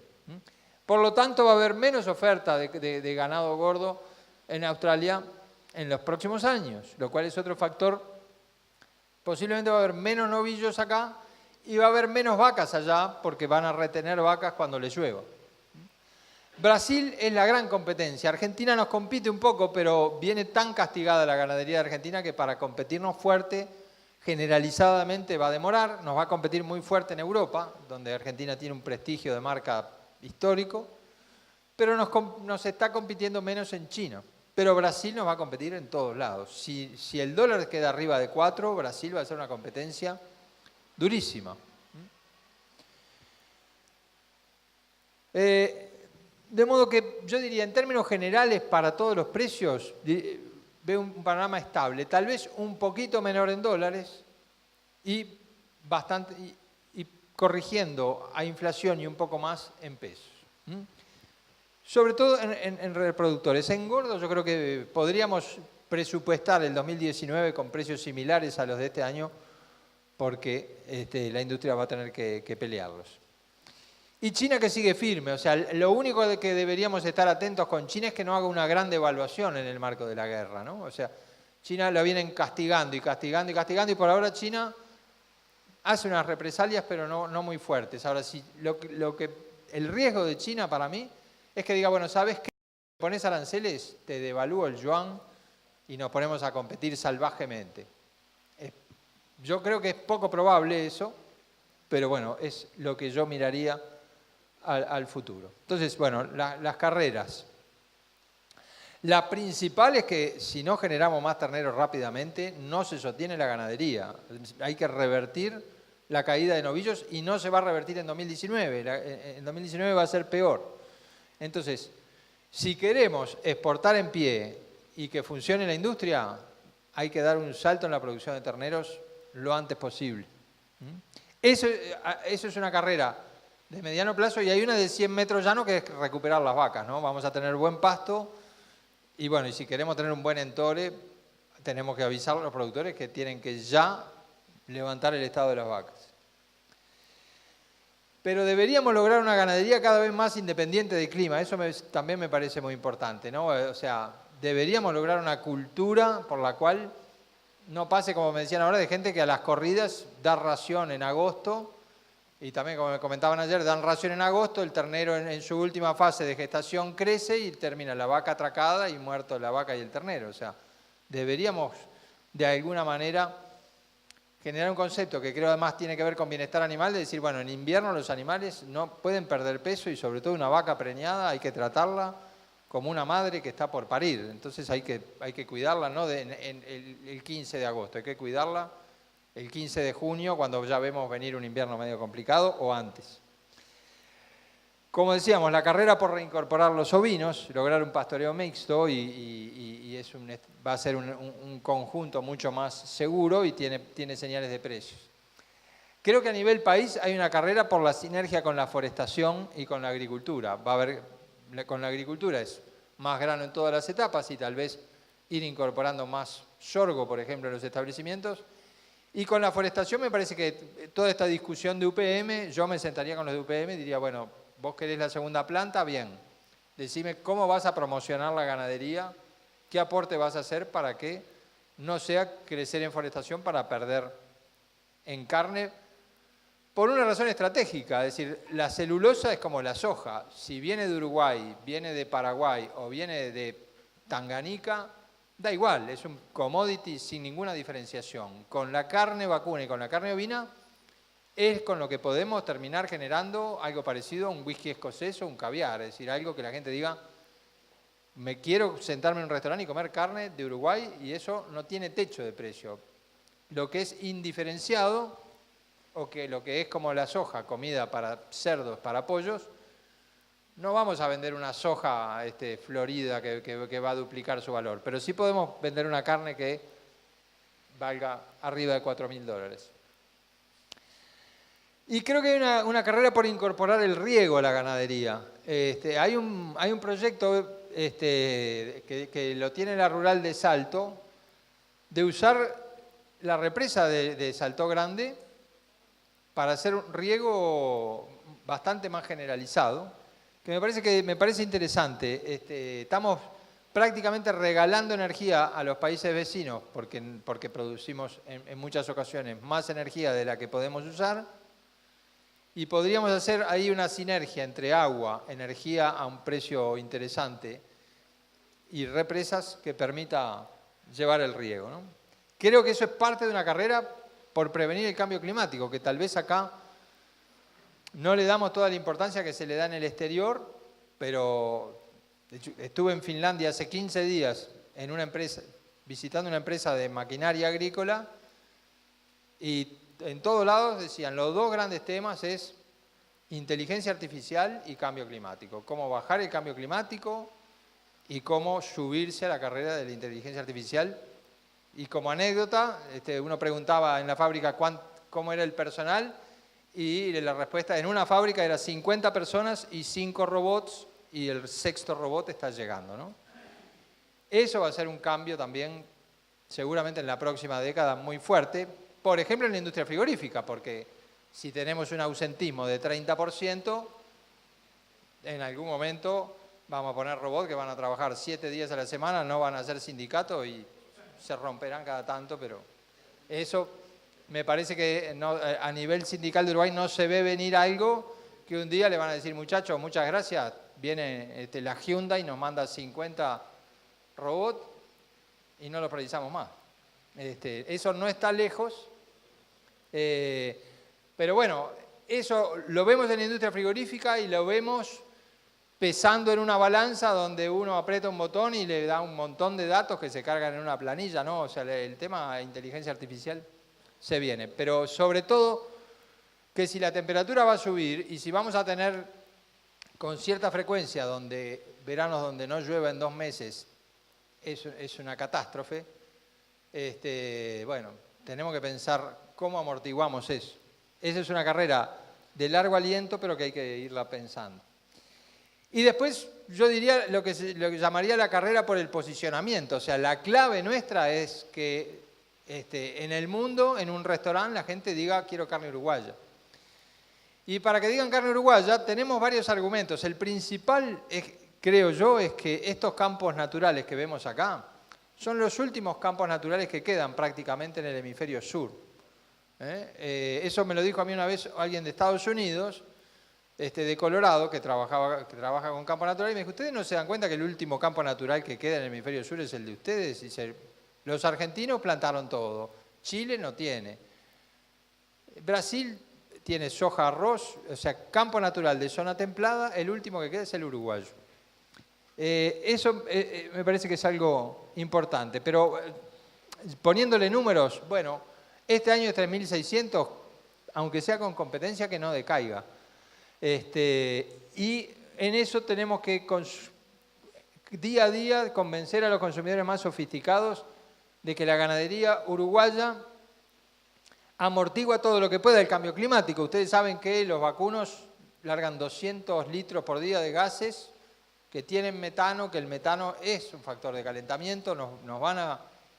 Por ese lado, los consumidores del mundo nos van a cuestionar, pero una cosa es hacer ganadería talando selva en Brasil o en Paraguay, y otra cosa es hacer ganadería preservando una pradera milenaria en Uruguay. Me parece que ese es un concepto clave. Y cuando el novillo llegó a los 300 kilos o 350 kilos, le damos grano para sacarlo lo más rápido posible, que deje de mandar metano y que quede una carne súper tierna y combinamos el sabor del pasto y la terneza de los últimos 100 o 200 días de grano. Eso me parece que es un poco el esquema. Lo mismo el bienestar animal, o sea, los consumidores, los llamados millennials, los consumidores que tienen menos de 25 años o los que nacieron en este siglo, quieren saber todo cómo sucedió y quieren tener la garantía de que éticamente ese producto es intachable. Entonces, bueno, menos rebencazo, más bandera, más certificación, más... yo algunas veces digo que lo que tenemos que vender es que si una vaca pudiera elegir dónde vivir, tendría que elegir vivir en Uruguay. Pero para eso no se tiene que morir de hambre en el invierno y perder 50 kilos, ¿no? O sea, tiene que vivir en Uruguay, que el invierno no tiene nieve, pero con una comida como para por lo menos mantener su peso. Pero cada vez más vamos a ver una ganadería proveedora de servicios ambientales, una ganadería donde uno va y pesca en el arroyo y se puede comer el pescado porque el agua está limpia y en los árboles hay pájaros y biodiversidad. Hay gente que ya está vendiendo el sello de una ganadería ambientalmente amigable, amigos del pastizal, ¿no? Y la carrera de la humanidad de este año es captar carbono. Si no sacamos carbono del aire de todas las maneras posibles, se derriten los polos, el clima se vuelve un caos. Y captar carbono es tener suelos cada vez con más materia orgánica. O sea, ahí es cuestión de combinar el mejor pastoreo para lograr un proceso de fertilidad creciente de los suelos y de nuevo decir, bueno, yo largo metano, pero saco carbono. Entonces, y saco carbono que lo meto en una pradera natural o en una pradera natural o en una pradera artificial que es el 10, 15, 20% del predio, pero que me permite manejar mejor el campo natural o dando grano para justamente manejar mejor el campo natural. Pero los clientes sofisticados, inclusive los chinos, ¿no? China está en una revolución con este tema fenomenal. Han cerrado fábricas, han hecho subir los precios del glifosato y de un montón de agroquímicos porque antes tiraban los residuos donde fuera y ahora no pueden más. En Beijing no se ve el sol más que 3, 4 días al año por el humo que hay. Cuando fueron las Olimpiadas tuvieron que cerrar toda la fábrica 2 meses antes para dar una imagen de que se veía el cielo. Y están en un proceso de cambio muy fuerte, o sea que nos lo van a pedir no solamente los europeos de clase alta, sino nos lo van a pedir todos eso. En definitiva, tenemos que demostrarle al mundo que somos defendibles como una producción ambientalmente responsable y ética. Esa es la clave para ir con un precio creciente y para competir con ganaderías como la de Paraguay y Brasil, que muchas veces lo que hacen es desmontar una flora nativa. Y bueno, nosotros no desmontamos flora nativa, eso lo tenemos que usar a nuestro favor. Y bueno, como dice la remera que elegí hoy, hay que correr una carrera anímica, porque un cuadro de fútbol que sale bajoneado a la cancha no gana ningún partido. Y eso a veces, Guillermo Hacía menciona las 10 mochilas, y a veces yo me cuestiono un poco si con eso de las 10 mochilas no quedó todo el mundo diciendo, bueno, no, acá en Uruguay no se puede hacer nada porque el costo de esto y el costo de lo otro. Y bueno, estamos en un sector, o sea, el mundo quiere cada vez más proteína. Producimos algo que es un manjar en todo el mundo y que el mundo por primera vez lo está valorando, diferenciando que es uruguayo. O sea, estamos en un muy buen negocio. Entonces, no hay que dejarse ganar por el desánimo, hay que cuestionar lo que está mal, pero sin perder una actitud positiva. Tenemos un dólar amigable por primera vez en muchos años, desde 2003 que no teníamos un dólar amigable.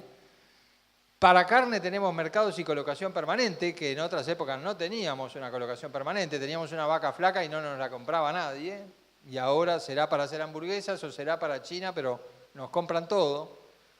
Tenemos un prestigio de marca inédito, y eso si uno viaja lo nota, y tenemos un prestigio, tal vez porque somos chicos, yo creo que es mucho por el fútbol, un poco porque la imagen que hay de Mujica es de que fue un presidente pobre y que no buscó su riqueza personal, por un montón de cosas. Pero lo cierto es que uno va al mundo, dice Uruguay, y arranca 1-0 el partido.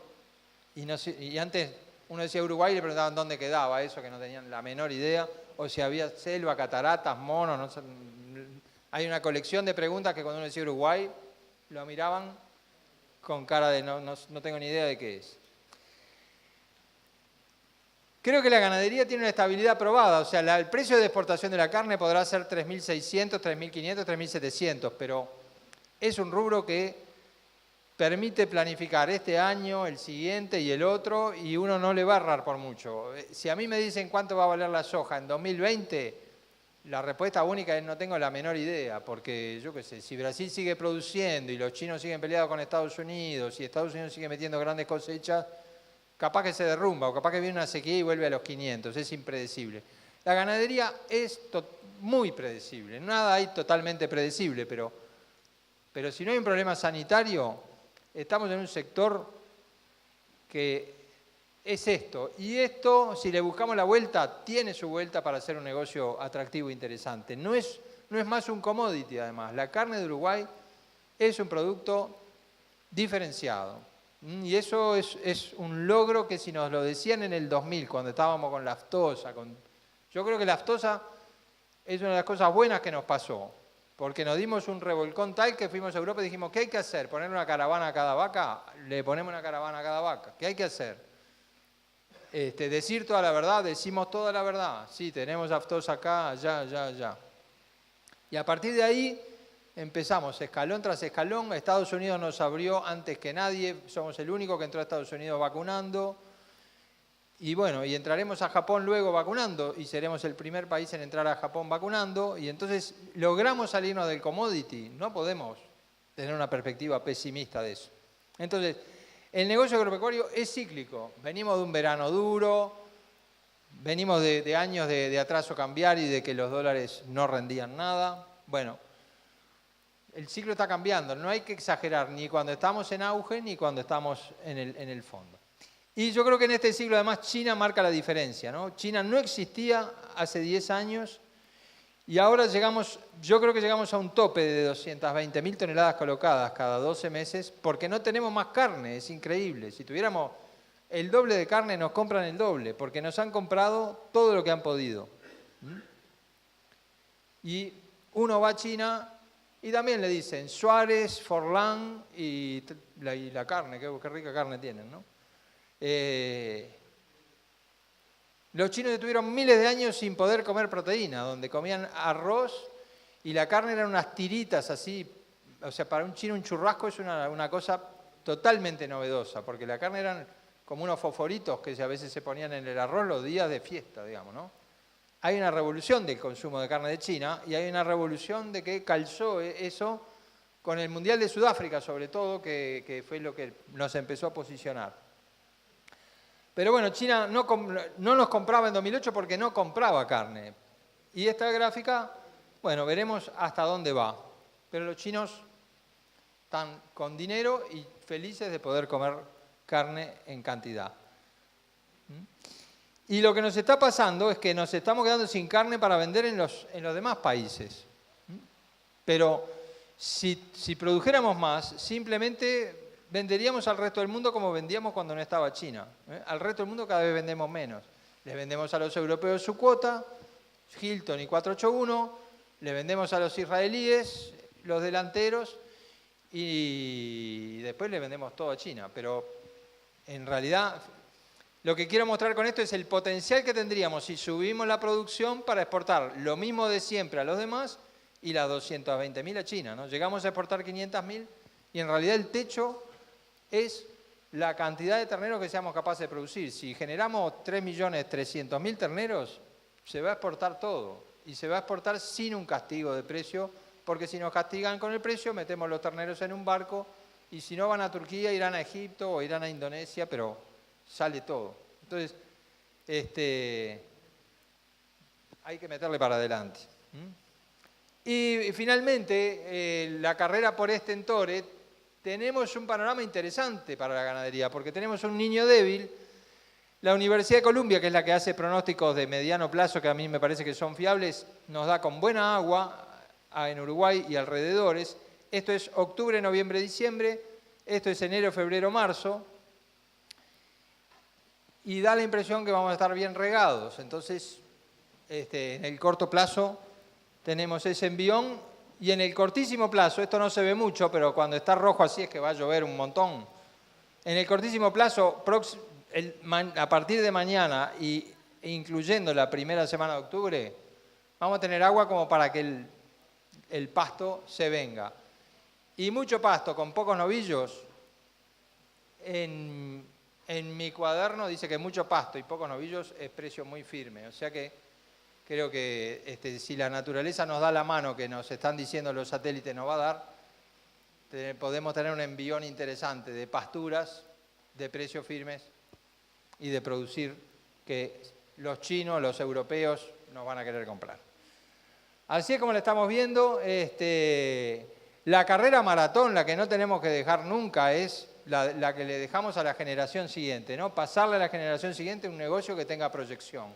Si somos prolijos, hacemos las cosas bien y nunca metemos una vaca grande con un cartel que diga novillo en la caja, y cuando dice novillo es novillo y cuando dice vaca es vaca, hay mercados, hay prestigio, hay avidez por proteína, hay una historia interesante atrás del producto, ¿no? La historia del capataz que mencionaban recién, la historia de 200, 300 años de tratar de desarrollar un país en base a la ganadería. Somos el país con más vacunos por habitante por lejos.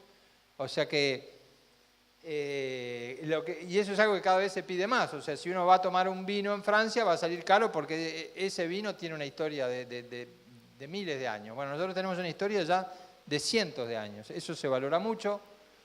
Hay un entorno natural desde el que producir. Es realmente algo que también se valora y que da disfrute. Y bueno, por favor, no dejarse ganar por circunstancias ocasionales adversas. Así es como lo estamos viendo.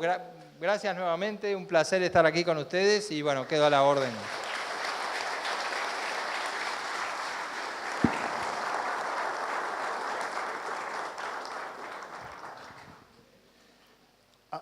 No sé si alguien tiene alguna pregunta para Eduardo. A ver. Eduardo, bueno, felicitaciones, fantástica la presentación, muchas gracias. La eventual amenaza de una carne o llamada carne, que no debería llamarse así, del laboratorio, ¿cómo la ven desde tu perspectiva?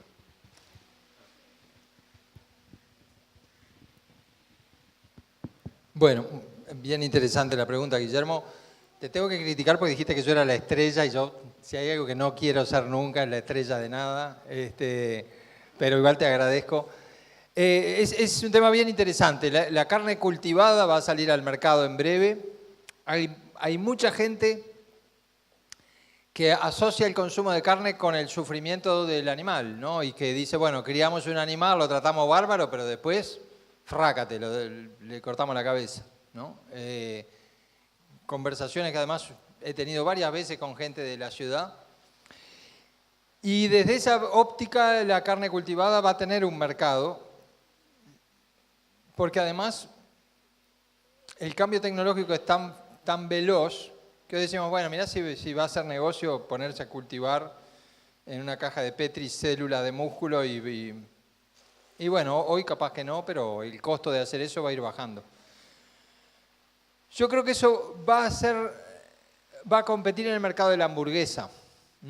El comer una hamburguesa de carne cultivada, es donde se puede lograr un sabor muy parecido, porque en definitiva la hamburguesa es un músculo tan modificado que va a ser parecido a eso. O sea que de repente tiene un impacto en los trimmings. Yo dudo que la ingeniería genética pueda hacer una tira de asado con la grasita crocante afuera y el huesito ¿no? Entonces, creo que en cortes de carne va a ser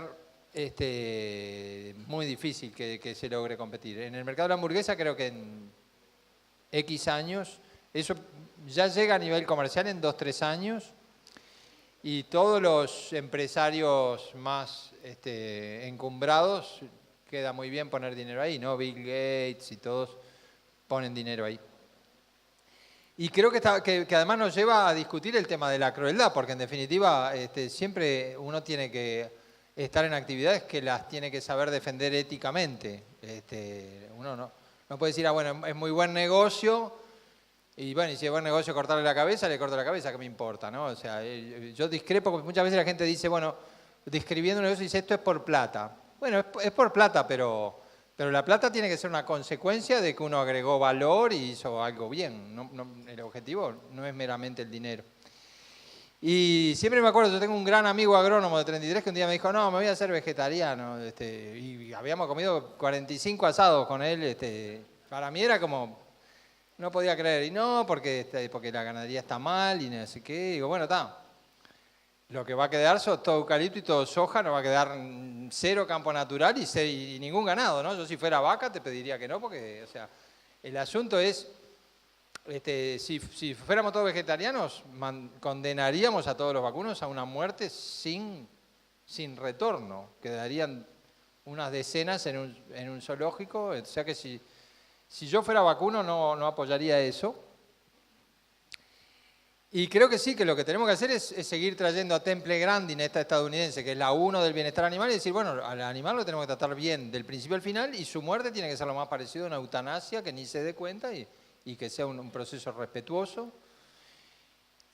Y el defender la producción ganadera como la manera que tenemos de que haya venteveo, hornero, calandria, babosita, paspalum, bromus, porque si no hay ganadería, esto va a ser un bosque y va a ser muy aburrido. Y hay una presión muy fuerte para que sea un bosque, porque los bosques son una manera muy eficiente de sacar carbono de la atmósfera.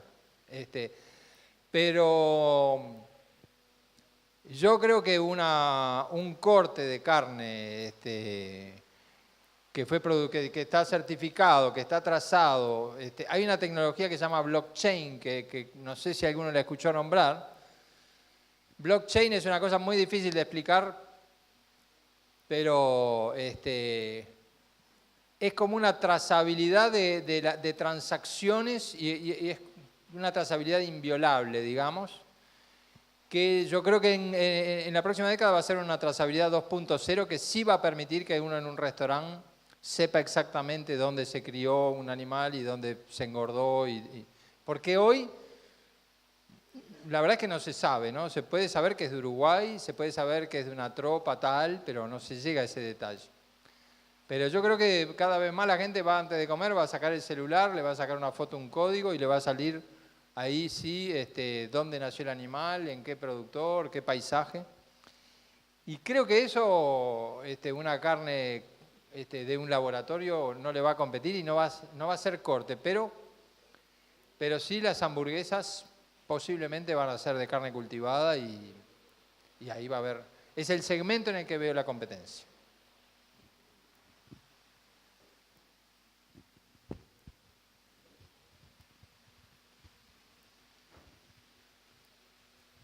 I think the question there was about artificial meat, is that right?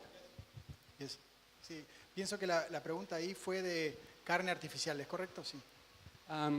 Eduardo, in your slides you noted about the competition from Brazil and the opportunities in China. Dice, de los slides de tu presentación, tú mencionaste de la competencia con Brasil y las oportunidades en China. I have a couple of comments about that. Early this week I had a barbecue in Brazil and it was without doubt some of the best beef I've ever eaten, and it wasn't Angus and it wasn't Hereford. Dice que unos días atrás él tuvo la oportunidad de comer un asado en Brasil y fue probablemente la mejor carne que él ha comido hasta ahora, y no era Angus y no era Hereford. It was actually 3-year-old Nelore heifer, and the Brazilian people have isolated a marbling gene in the Nelore cattle. Dice que fue carne que venía de una vaquillona Nelore de 3 años de edad, que tiene la particularidad de tener un gen aislado para marmoreo y para marmoreo, y ya los brasileños aislaron ese gen. I think the challenge and the competition is not from artificial meat, but the challenge is for your farmers and your producers to increase the amount of better quality beef through genetic selection. Dice que entonces a él le parece que la amenaza no está tanto en la carne artificial, sino que los desafíos están en aumentar la calidad de nuestra carne a través de la selección genética.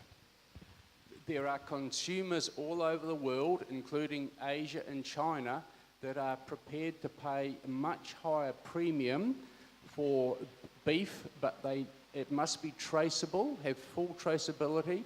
It must be from an environment that they are happy with, and it must be from animals that are treated well and animal welfare. So traceability, animal welfare and environment are big factors in achieving that premium.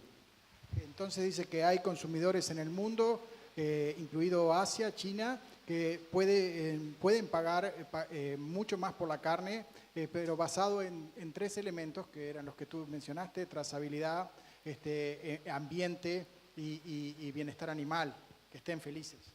So in New Zealand and Australia and North America, the farmers and producers have been able to put a lot of pressure on the meat processors to extract really good premiums. So they now control the price. The farmer controls the price, not the processor. Thank you. Dice que el comentario entonces es que los productores han tenido la oportunidad en Nueva Zelanda, Australia y Estados Unidos en presionar a la industria de forma tal de pedirle que paguen por calidad de la carne, y ahora son los productores los que están controlando ese elemento, están produciendo carne de más calidad que se paga más. Gracias. Thank you very much. I really appreciate your comments, and I strongly agree. And I also had a barbecue in Brazil last week, and it was extremely fine, tasteful, and it was less half the price I would have had in Uruguay for the same barbecue. It was what they call espeto corrido, or ad libitum beef, and it was really cheap and extremely high quality, so I agree. Yo coincido plenamente con lo que él plantea, ¿no? Trazabilidad, ambiente, bienestar animal, tenderness and flavor, ¿no? Carne tierna, sabrosa, producida amigablemente con el ambiente y con los animales, y trazada para que eso sea comprobable. Y la gran competencia es Brasil, porque, como él dice, la calidad de carnes en Brasil ha dado un salto cualitativo. En realidad, a sabor y a terneza, si nos ponen un plato de carne brasileña y uruguaya, sería difícil que los reconociéramos, aún con razas que no son británicas. O sea que ahí tenemos, como en fútbol, una competencia bien difícil, muy ardua, y en la que tal vez años anteriores nosotros ganábamos fácilmente a calidad, y hoy a calidad no ganamos. Y lo que yo le comentaba a él, la semana pasada fuimos a Cuaraí a comer un espeto corrido, 300 pesos por persona, es menos de la mitad de lo que nos saldría un espeto corrido acá, y era un espeto corrido de primera calidad. Entonces, bueno, tenemos una competencia por precio que es realmente difícil, es el gran competidor, yo creo también. ¿Alguna otra pregunta?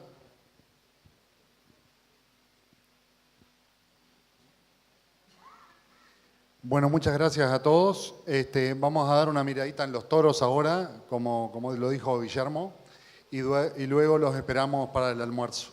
Gracias.